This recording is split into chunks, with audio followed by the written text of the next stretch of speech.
स्वामी विवेकानंद का संदेश था कि सामान्य व्यक्ति का उत्थान करना ही सर्वश्रेष्ठ धर्म है और सभी को अपने आचरण द्वारा इस धर्म का पालन करना चाहिए। स्वामी जी के इस संदेश को डॉक्टर बाबा साहेब अम्बेडकर ने प्रत्यक्ष रूप में साकार किया। स्वामी जी और डॉक्टर अम्बेडकर ने अज्ञानता और आत्मग्लानि से युक्त समाज का आत्मसम्मान जगाया। स्वामी जी ने जहां संपूर्ण भारत को उठो, जागो और जब तक लक्ष्य पर नहीं पहुंचते मत रुको का संदेश दिया, वहीं डॉक्टर अम्बेडकर ने वंचित समाज को उठो, जागो और संगठित हो का संदेश दिया। भारत राष्ट्र का उपेक्षित समाज का उत्थान करना, यही स्वामी जी के चिंतन और बाबा साहेब के कार्य का एक साझा लक्ष्य था। डॉक्टर अम्बेडकर का कार्य असामान्य था। बाबा साहेब का संपूर्ण जीवन समाज को जागृत करने की एक महान साधना है। समाज में समता, बंधुता और एकता की स्थापना ही डॉक्टर अम्बेडकर का जीवन उद्देश्य था। समाज में परस्पर आत्मीयता बढ़े, मनुष्य के बीच किसी भी प्रकार का भेदभाव ही ना हो। इसी के लिए बाबा साहेब अम्बेडकर ने जीवन भर प्रयत्न किए। निष्ठापूर्वक अध्ययन, कठिन परिश्रम और सामाजिक न्याय के लिए उनका महान संघर्ष, उनकी इस पहचान ने उन्हें स्वतंत्र भारत के संविधान के निर्माण का दायित्व दिलाया। आज जबकि हम स्वतंत्रता के 75 वर्ष मना चुके हैं, ऐसे में यह विचार करने की आवश्यकता है कि क्या बाबा साहेब अम्बेडकर के जीवन हेतु का हमें स्मरण है? क्या समाज में समता, बंधुता, एकता, समरसता और आत्मीयता का विस्तार हो रहा है? तो उत्तर की खोज करेंगे तो हम पाएंगे कि निश्चित रूप से समाज में परिवर्तन की परंपरा की शुरुआत हो चुकी है। बाबा साहेब ने नासिक के कालाराम मंदिर में अस्पृश्यों के प्रवेश के लिए आंदोलन किया था। तब हिंदू समाज को झकझोरते हुए डॉक्टर अम्बेडकर ने कहा था, मंदिर सार्वजनिक पूजा के स्थान होते हैं, उनसे समूचे समाज की भावना जुड़ी है। तब उसमें कुछ हिंदू प्रवेश करें और कुछ के लिए प्रवेश वर्जित हो, ये बात गले नहीं उतरती। हिंदू धर्म केवल सवर्णों के लिए नहीं हो सकता, वह तो अछूतों और सवर्णों दोनों के लिए है। फिर यह भेदभाव कैसा? आज सभी मंदिरों में हर एक जाति के लोग दर्शन के लिए जा सकते हैं। नगरों और महानगरों में एक पंगत में बैठकर सभी जातियों के लोग भोजन करते हैं। अनुसूचित जाति जनजातियों की शिक्षा और नौकरी के लिए आरक्षण मिल रहा है। फिर भी देश के सामने चुनौती क्या है? आज देश के अनेक गांवों में सभी जाति के लोग एक पंगत में बैठकर भोजन नहीं करते। अनेक गांवों में अभी भी अस्पृश्यता वर्तमान है। अभी भी अनेक गांवों में जाति के आधार पर मंदिर, तालाब और शमशान में भेदभाव होता है। इसलिए यहां सामाजिक जागरण की आवश्यकता है।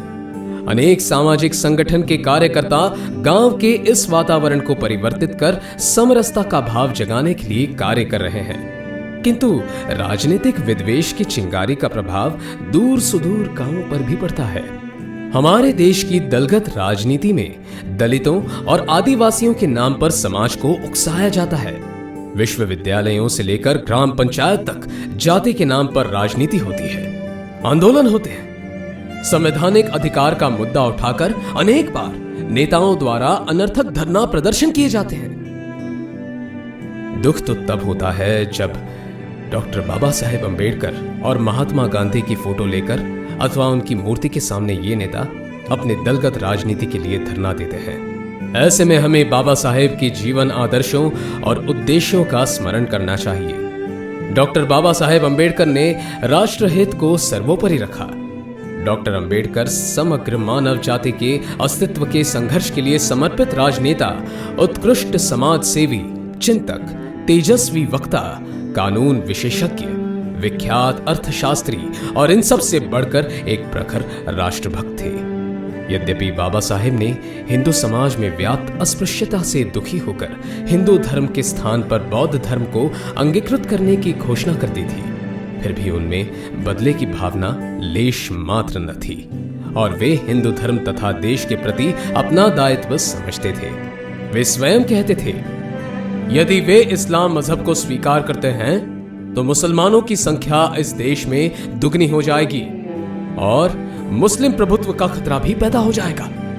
यदि वे ईसाई रिलीजन को स्वीकार करते हैं तो ईसाइयों की संख्या अधिक बढ़ जाएगी और इससे भारत में ब्रिटिश प्रभुत्व सुदृढ़ हो जाएगा। डॉक्टर अंबेडकर ने अपने मतांतरण में भी राष्ट्रभक्ति का परिचय दिया और 14 अक्टूबर 1956 को विजयादशमी के दिन बौद्ध मत का वर्ण किया। इस समारोह में उन्होंने कहा, अस्पृश्यता के बारे में महात्मा गांधी से मेरा तीव्र मतभेद था, किंतु मैंने एक बार वचन दिया था कि समय आने पर देश के लिए न्यूनतम हानि का मार्ग अपनाऊंगा। अब बौद्ध मत अपनाकर मैंने अपना वचन पालन किया है। देश के लिए मेरी यही सेवा है। बौद्ध मत भारतीय संस्कृति का ही एक अविभाज्य अंग है। मतांतरण करने से इस देश की संस्कृति, इतिहास, परंपरा को किसी प्रकार की हानि न हो, इस बात पर मैंने तमाम सावधानियां बरती हैं। वास्तव में बाबा साहेब जैसे महान व्यक्ति पूर्ण समाज के लिए हित को लक्ष्य रखकर कार्य करते हैं। समाज की वर्तमान स्थिति को देखकर समाज हित पर आधारित पद्धति अपनाते हैं। उस समय समाज इतना तमस में था कि उन्होंने उन्हें फटकार लगाते हुए संघर्ष का मार्ग अपनाया और समाज को जगाया। किंतु जब परिस्थिति बदल जाती है तब ऐसे महान पुरुष के हेतु को ध्यान में रखकर योग्य पद्धति अपनाने की आवश्यकता है। नहीं तो काल बाह्य नीति अपनाने से समाज में विद्वेष फैलता है। ऐसा करने से महापुरुषों के आदर्श को हम चोट पहुंचाते हैं। अतः डॉक्टर बाबा साहेब अंबेडकर के स्वप्न को साकार करना है तो उन बातों को फैलाएं जो समाज में समता, बंधुता और एकात्म भाव का जागरण करें। हमारा व्यवहार ऐसा हो जिससे परस्पर आत्मीयता की वृद्धि हो। हम एक दूसरे के सहायक बने। ऐसा करके ही हम डॉक्टर बाबा साहेब अंबेडकर के महान लक्ष्य की पूर्ति में अपना योगदान दे सकेंगे। वंदे मातरम।